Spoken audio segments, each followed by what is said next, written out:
Ever heard someone say, anyone can succeed if they just hustle and work hard? If that has ever made you roll your eyes or feel like you're failing, this video is for you. Today, we're unpacking why that popular success narrative is not just unrealistic, but deeply flawed, and what we should be saying instead. I'm not here to bash entrepreneurship or discourage anyone from pursuing their dreams.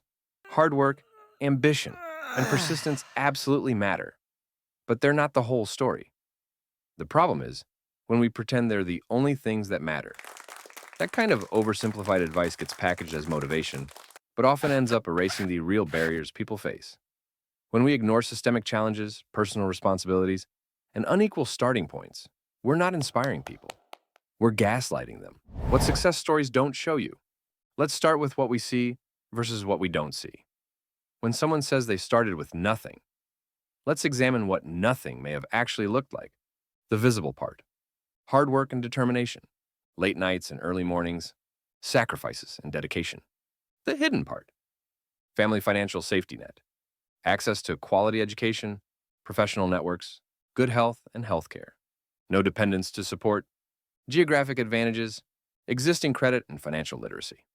The problem isn't that these advantages exist, it's that we pretend they don't matter. Now, not every successful business owner started with all these privileges. But here's the reality. The exceptions don't prove the rule. When we hold up the rare person who made it without advantages, we're using statistical outliers to justify a broken system. We're basically saying, hey, someone won the lottery, so why don't you go buy a scratch ticket and stop complaining?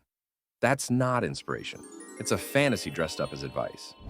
So let's talk about what just hustle advice conveniently ignores. Time poverty. Telling someone to go all in on their business idea assumes they have time to spare. But if you're a single parent juggling 2 jobs and still short on rent, congratulations. You're already working harder than most founders. Your hustle isn't about growth, it's about survival. There's no silent meditation session at sunrise, just cold coffee and a half-folded load of laundry. Financial constraints. Max out your credit cards, they say. That assumes you have credit, decent interest rates, and a fallback plan. For many people, maxing out a card doesn't mean launching a startup. It means risking homelessness. Here's what the advice crowd misses. When wages don't cover basic needs, people use credit to survive. Groceries, prescriptions, emergency repairs. Then we turn around and shame them for having bad credit. It's treated like a moral failure instead of what it is, a systemic setup. You can't build good credit when your choices are ruin my score or get evicted. But sure, tell us again how not skipping Starbucks is the real issue. And let's not forget, many of the people preaching this advice had family wealth, inheritances, or trust funds to cushion their risks. It's a lot easier to bet it all when you know someone else is holding the safety net. Meanwhile, the ultra-rich quietly grow wealthier through inheritance and asset hoarding, not hustle, while working people are left to piece together survival with credit cards and side gigs. Risk tolerance? Would you gamble everything you own if losing meant your kids might not eat? Probably not. That's what take the risk sounds like to someone living paycheck to paycheck. When the cost of failure is not just embarrassment but eviction, the idea of high risk, high reward becomes low risk or no survival. For some, failure is a character building moment. For others, it's a crisis with no do-over. Geographic limitations. Just network. Find investors. Easy advice when you're in a major city with weekly pitch nights and kombucha-fueled co-working spaces. But if you live in a rural town with one diner and spotty Wi-Fi, networking means your cousin forwarding your resume to his manager at the gas station. And don't say, just move. People have aging parents, kids in local schools, or deep-rooted community ties that keep them where they are. Plus, those opportunity hubs come with rent that'll devour your paycheck faster than Uber Eats on a Sunday night. You can make 6 figures in a major city and still be living paycheck to paycheck. Turns out, you can't out-hustle housing prices and the high cost of living. This isn't a mindset issue. It's a math problem. Health factors. You can't push through chronic illness, burnout, or depression with a vision board. People caring for sick family members, managing disability, or navigating mental health challenges aren't lazy.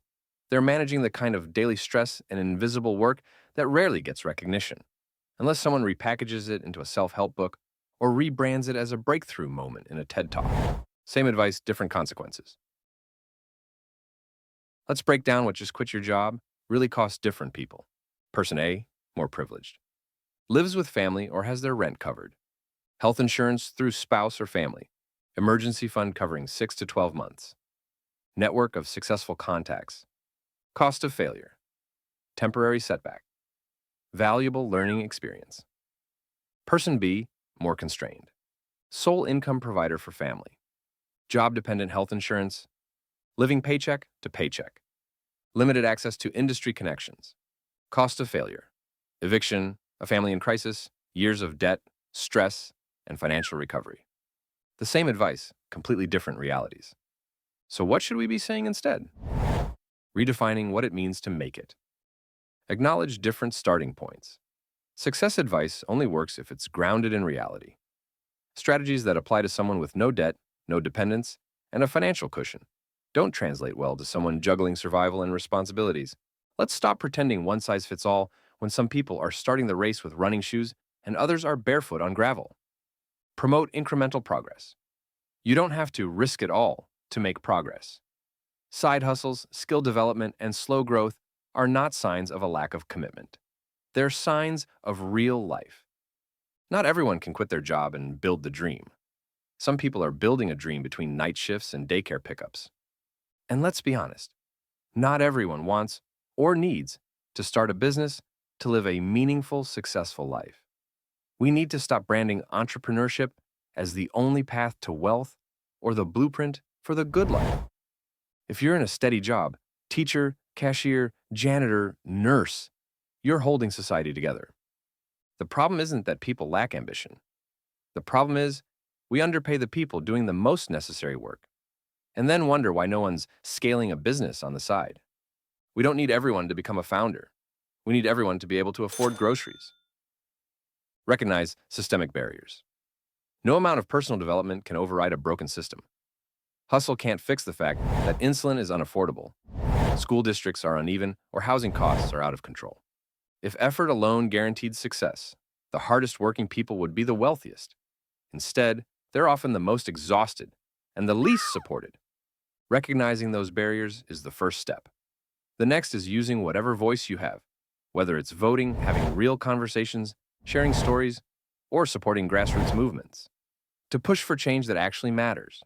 That means electing people with a track record of fighting for working communities, not just the ones who toss around buzzwords every election season.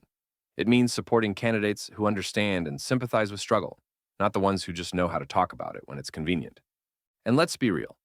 If a politician blames poor people for being poor, or claims government support will only make people lazy, they're not telling the truth. They're likely benefiting from the very inequality they claim to fix. If someone sitting on inherited wealth is telling you to just work harder, they're not offering advice. They're protecting the system that works for them and leaves you behind. Real solutions come from those willing to share power, not just hold on to it. Celebrate different definitions of success. A single mom building a small online business while raising kids is just as impressive as someone raising millions in venture capital.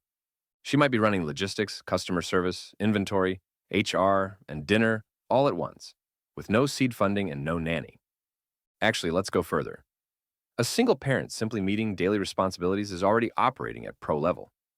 So is someone in the sandwich generation, caring for kids and aging parents, while managing to hold a job, pay bills, and not unravel entirely. That kind of invisible labor is skilled, exhausting, and essential. But because it isn't monetized, we don't call it success. Maybe we should. It's the backbone of everything. Focus on sustainable growth. Whatever you're building, and whether it's a business, a household, or your own mental health, it should work with your life, not against it. Growth that burns you out isn't growth. It's a slow collapse with nice branding. The entrepreneurship space needs more honesty about privilege, about access, and about the realities most people are navigating. We can still encourage big dreams, but let's do it without ignoring the barriers that shape who gets to dream freely and who doesn't. Instead of just hustle harder, try work within your reality, not someone else's fantasy. Grow slowly, side hustles and skill building count. Protect your energy and mental health, not just your time. Redefine success. Stability, care work, and community impact matter too. Surviving isn't failing. Needing support is valid. Recognize your privilege. It's not something to hide, but something you can use to help level the playing field. Use your voice, your vote, and your story to push for change, so we can all get closer to the same starting line. If you have access others don't, you're in a unique position to help change the story, not out of guilt, but out of solidarity. Whether you started with a lot or very little, what's something you wish more people understood? Leave a comment, and don't forget to like and subscribe if you're into this kind of content and want more.